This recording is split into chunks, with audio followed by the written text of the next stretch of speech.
Welcome to Donmar TV News Channel. Umaasa naman ng himala si Presidential Spokesman Harry Roque na magbabago pa rin ang isip ni Davao City Mayor Sara Duterte Carpio para kumandidatong senador sa darating na eleksyon.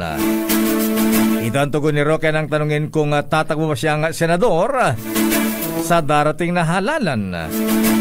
Ayon kay Roque, sasabak lamang daw siya sa senatorial race kung magbabago ang isip ni Sara at tatakbo sa pagkapangulo. Tulad na maraming tao, sinabi ni Roque na hindi siya nawawalan ng pag-asa na magbabago pa rin ang isip ng presidential daughter dahil pinapayagan naman ng COMELEC ang substitution ng mga kandidato hanggang November 15. Bagamat alam ng presidential spokesman na hindi na magbabago ang desisyon ni Inday, asa pa rin ito na baka sakaling magkaroon daw ng himala. Binunyag nga ni Senator Manny Pacquiao ang dahilan ng pagsirit ng mataas na bayarin sa kuryente ay ang market transaction fees na bunga ng sabwatan ng Philippine Electricity Market Corporation o PEMC at Independent Electricity Market Operator at of the Philippines o IMAP na may basbas ng Department of Energy. Sa pagtalakay ng Senado sa proposed 2022 budget ng DOE ay binigyang diin ni Pacquiao na maanumalya at iligal ang kontrata sa pagitan ng PEMC at IMAP. Ayon kasi sa Electric Power Industry Reform Act of 2001 o IPIRA, sinabi ni Pacquiao na dapat ay isang market operator lamang ang magpapatakbo ng wholesale electricity spot market o WESM, pero ipinilit umano ni Energy Secretary Alfonso Cusi na dalawang ahensya ang gumawa nito. Pagsisiwalat ni Pacquiao, ang IMAP ay mayroon lamang 7,000 pesos na paid-up capital na 4 na buwan pa lamang itinatag noon at hindi technically equipped na patakbuhin ang merkado ng kuryente na may bilyong-bilyong pisong ari-arian at pondo sa operasyon. Ikinumpara pa ito ni Senator Pacquiao sa Pharmaly Pharmaceutical Corporation at iba pang mga ahensya na pare-pareho lamang baguhan pero nabibigyan ng bilyong-bilyong pisong halaga ng kontrata. Maliwanag na pagsasamantalahan ang taong bayan. Ito ay dahil sa binabayarang market transaction fee na dapat sana ay sagot ng ating mga generating companies. Nakita natin sa halip na magkaroon ng competition sa spot market na siyang layunin ng IPERA law ay nagkaroon ng sabwatan upang lalong tayong mapahirapan, Mr. Chairman. Nakita natin kung paano sinindikato ang mga nasa kapangyarihan ang IPERA law ng ating politika dito sa ating bansa, pag oras ng ito, dumarating na naman ang panahon ng halalan. So ito na naman, ang mga burak, bato tayo ng burak sa ganitong bato. Ang pinagtataka ko lang, ako po, galingan natin ito, hindi nakikita yung mata natin. Ang pinagtataka ko lang po, matagal din po ako nagsilbi, 2 beses po ako naging bukal dito po sa lalawigan ng Nueva Ecija.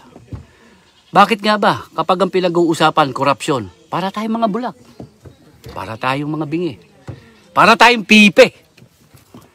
Pero sa totoo lang, mga mahal kong mga naglilingkod bayan, ako po, alam nating lahat kung anong pong klaseng sistema yung ating pinagtatrabahuan, kung saan po tayo nakabilang na sistema. Ito po, yung dapat nating labanan. Ang labanan po natin yung sistema. Tama na yung babatuhin natin yung nakaupo, yung politiko, yung magaling magsalita, yung may ginawa, yung walang ginawa. Wala po doon ang problema. Ang problema natin, yung sistema. No. Kasama na sa sistema no? Kasama Oo, kasama oo. Kahit na pag pumasok ka sa sistema, yun na Kumbaga, kalakaran. Kailangan magtrabaho ka, saka nakapaloob ka doon sa sistema. Ako po, nung unang upo ko, ako'y talagang talo ko pa MPA sa paniniwala. Dahil nga, kulang na lang talaga mag-aklas na Dahil dun sa gusto nating mangyari sa tunay at mabuting pamamahala. Pero hindi nangyayari po.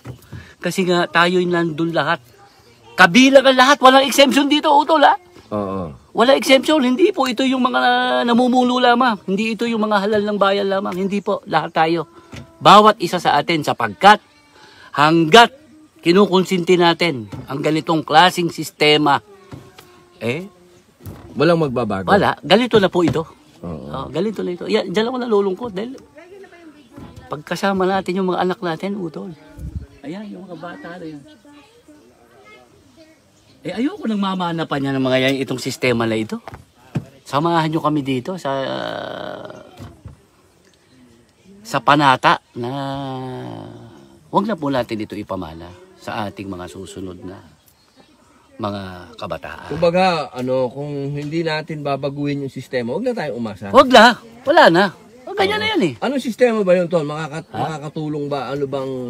Alam mo ako, ang makakatulong dito siguro yung pagiging totoo natin eh, sa bawat isa.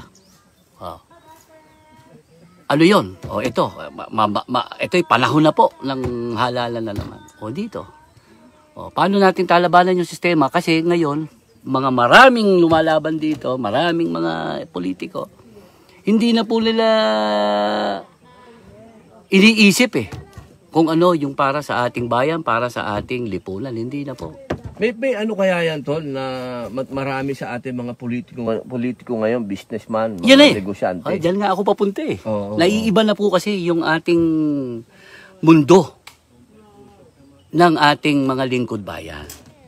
Mas marami na po ang naglilingkod ngayon na ang puso nila ay hindi na po doon para sa pamayanan. Ang puso po nila ay nandun na po sa interes ng kanilang mga negosyo. Sa interes na palawakin pa ang kanilang mga kapangyarihan. So, bakit nila gugustuhin palitan yung sistema, utol? Nakikinabang sila. Natural. Bakit natin pagiginawain ang buhay ng mga taong naghihirap na kung saan sa tuwing eleksyon, yun ang ating nababayaran? Yan po ang nakikita ko na number 1 bakit ang kahirapan dito sa ating bansa. Hindi po natin malagpasan dahil parang yun po nakikita ko eh. Parang yung itong mga negosyanteng politikong ito, parang mas gusto po nila yon. Para pagdating ng panahon ng halalan, pagkakataon na naman para sila ay mabayaran. At kapag nabayaran ka na, anong karapatan mong humingi ngayon? Ng programa galing sa pamahalaan. Na progreso. Nabayad ka na. Bayad ka eh. Kaya ito'y aral din po ito sa ating mga sarili.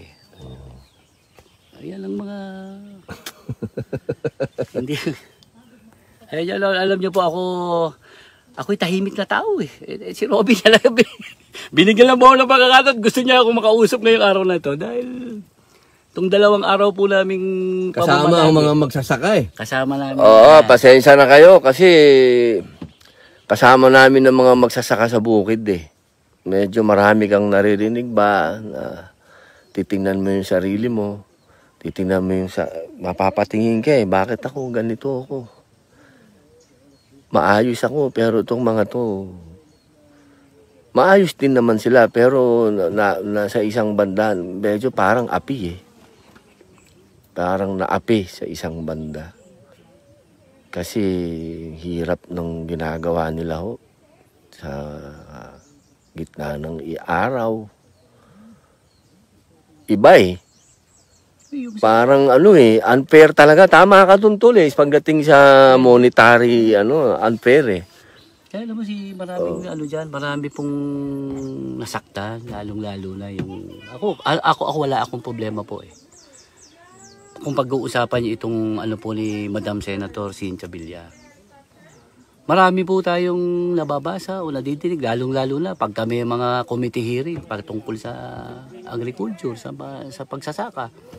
May nasabi kasi minsan po si ating mahal na senadora na sapat na ang 5 pisong kita ng magsasaka bawat kilo ng palay dahil hindi naman daw po marunong mga negosyante ang magsasaka.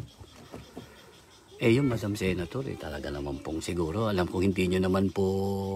Baka naman misquoted. Or hindi naman yun talaga yung pinupunto ni Madam Senator, di ba? Kasi alam mo naman, negosyante yan eh. So baka siguro, di lang naipaliwanag at saka sa computation kasi, alam mo na, yung pag nag-compute yan, 5 piso, ganito. Baka maaari na nga siguro. Kaya lang, ma'am, hindi po ganun yun eh. Kasi Kumbaga sinasabi ko nga po kanina, sa isang professional na tao, pwede siyang maningil. Lalo na kay mga abogado, di ba? Kapayan, pag sinabi niya, acceptance fee ko, ganito. Ala kang choice. Kundi bayaran, yung gano'n. Gano'n din po ang magsasaka. Pwede po natin silang magsabi kung magkano po yung pagod, yung sakripisyong inukol nila doon sa kanilang ginawang hanap pagtatrabaho. Sabihin mo na, yung 5 pesos, yung sinasabi niyo po, Ma'am Senator, kung ang presyo ng palay 17 lamang o 13 lamang, paano po natin sasabihin magiging sapat yun? Kung sa 4 na buwan, ang kikitain lang niya 30,000. I-divide natin yung 30,000 sa 4 na buwan. 7,500 isang buwan. Hindi na nga daw 30 tol ang kinikita, kalahati na daw ngayon. Diba? Paano pong mabubuhay? Yung magsasaka sa 15,000 sa 4 na buwan, lalong-lalo na kung inutang lang niya. Yung pinambili niya ng fertilizer, pinambili niya ng binhe, pinang-arkila niya sa traktora. Paano ba? Ito na. Tinatawag ito na po Tinatawag na ho ng mga kaya tatapusin na po namin. Maraming salamat. Pasensya na po. Babalik po kami sa ibang. Dami tol. 12,000 lang nakikinig sa'yo. Mabanggit ko lang din po, ito po meron din po tayong mga leader na tumutulong Talagang bukas din ang puso nila na tumulong sa ating mga magsasaka. Sasabihin ko na po, dito sa lalawigan ng Nueva Ecija, maaari kong sabihin sa inyo ito ng diretso, ay naglabas po talaga ng pera ang pamahalaan panlalawigan ng Nueva Ecija para po makatulong sa ating mga magsasaka. Hindi nga lang po kalakihan, pero yung intensyon nandun na makapagdagdag, ginagawa po namin yan dito sa lalawigan ng Nueva Ecija sa pangunguna ni Governor Umali. At sa totoo lang, ito'y binigyan pansin ng ating mahal na sekretaryo. At ginaya din ito sa ibang bansa. Sa Lanao nga ito, 19. Lugar. Ayun ang maganda naman sa Mindanao. Doon, walang moisture, wala nang classifier. Pag sinabi nilang 19, bibili yung palay mo, 19 pesos pagkagaling sa bukid. Ganun dapat. Ayun, nako, naputol po kami sa ganda ng panahon po dito. Napakaganda po dito. Napakaganda sa kabukiran. Ito talaga, alam nyo po, ang Pilipinas talaga. Tayo po ay agricultural country. Talagang kahit saan po natin talaga dalhin, tayo po ay nabubuhay talaga bilang mga maglulupa. Tayo po talaga ay tinawag ng mga taga-ilog sapagkat yung ating mga ninuno na galing po sa malalayong lugar, naghahanap po sila ng mga lupa para doon sila magtatanim. Yan po ang istorya niyan ng ating mga ninuno na nanggaling pa sa malalayong lugar doon sa mga probinsya ng Taiwan hanggang China. Yan po yung mga tinatawag nating Austronesian. Ang totoo po niyan mga kababayan, mas magaling pa tayo sa mga Vikings. Kaya yung mga nanonood ng mga Viking sa TV, mas magaling ang lahi natin dyan. At gusto ko pong malaman din ninyo na yaan talaga tayo, mga farmer po talaga tayo. Ang lahi po natin, ang mga ancestor natin ay mga farmer. Ngayon, tutuloy na po ni Kuya Romel kasi naputol. Hindi po natin alam, baka sa kaganda ng panahon, naputol ang eksplanasyon. Okay, Tol, yung pagmamahal natin kay Pangulong Duterte, doon po tayo naputol.